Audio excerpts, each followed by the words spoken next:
Newly elected UK Prime Minister Keir Starmer spoke outside 10 Downing Street saying Britain needs to rediscover its identity and undergo a wider reset. He promised to restore trust in politics and serve all voters. Starmer was greeted by a large crowd of cheering aides and supporters after accepting King Charles's invitation to become Prime Minister. In his first address, he emphasized moderate politics to repair voters' broken trust in the UK general elections. 5 independent pro-Palestine candidates, including former Labour leader Jeremy Corbyn, won seats. Corbyn was re-elected in Islington North, defeating Labour's Praful Nargund by 24,120 votes to 16,873. The other winners are Shaukat Adam in Leicester South, Ayub Khan in Birmingham Perry Barr, Adnan Hussain in Blackburn, and Iqbal Muhammad in Dewsbury and Batley. Both the Conservatives and Labour want the fighting in Gaza to stop, but support Israel's right to defend itself, angering pro-Palestine and Muslim voters. Starmer was heckled with shouts of Free Palestine at his polling station and election count.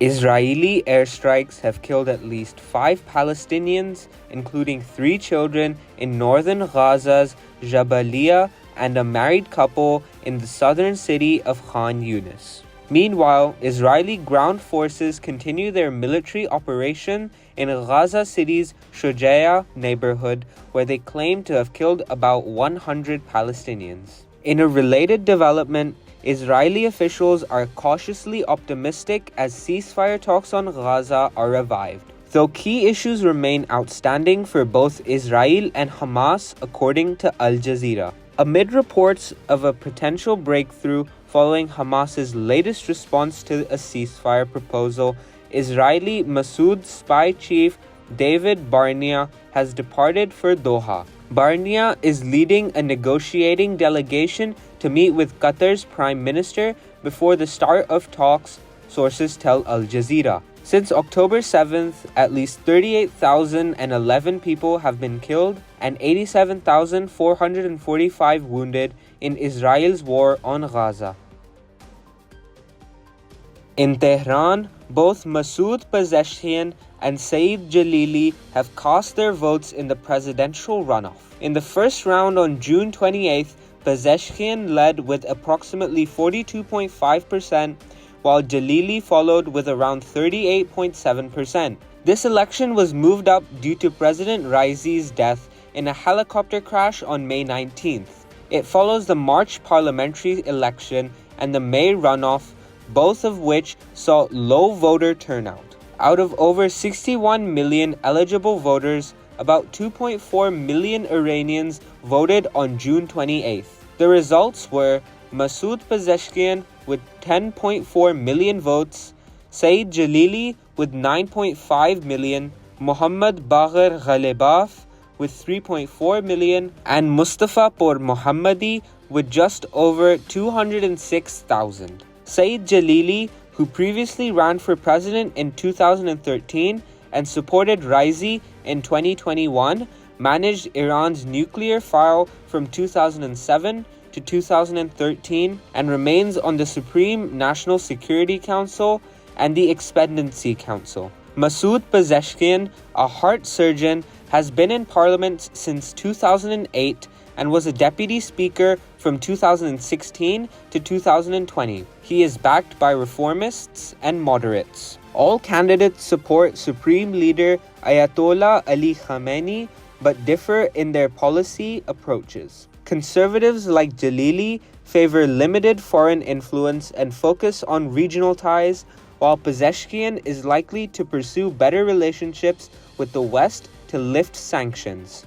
Voting started at 8 a.m. local time and ends at 6 p.m., with possible extensions in 2-hour periods. Counting began immediately after polls closed, with results expected by noon on Saturday. The turnout was 39.92%, the lowest since the 1979 Islamic Revolution. The Interior Ministry reported over 1 million invalid votes. Supreme Leader Ayatollah Ali Khamenei emphasized the importance of voter turnout, viewing it as a sign of trust in the system despite the declining participation rates.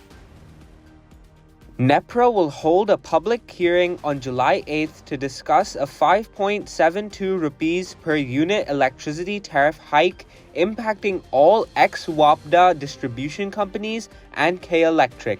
This increase aims to pass over 700 billion rupees in additional costs to consumers as part of the IMF's structural benchmark. Effective July 1st, 2024, the new tariff affects various consumer categories differently, including lifeline consumers and high-usage households who will now see significant hikes and new fixed capacity charges. The aim is to generate 3.5 trillion rupees for DISCOS this fiscal year, with finalization expected by July 10th, setting the national tariff between 65 and 72 rupees per unit.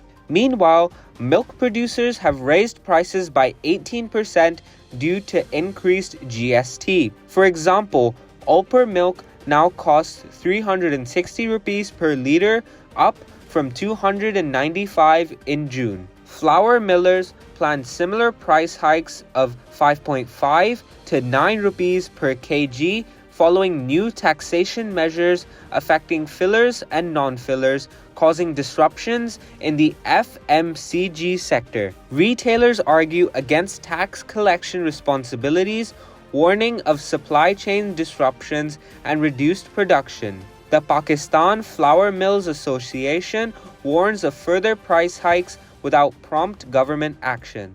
In related news, the Federal Board of Revenue has introduced the new tax return forms for salaried persons, AOPs, companies, and business individuals for tax year 2024. Amendments to income tax rules accompany these changes, aiming for streamlined tax filing processes.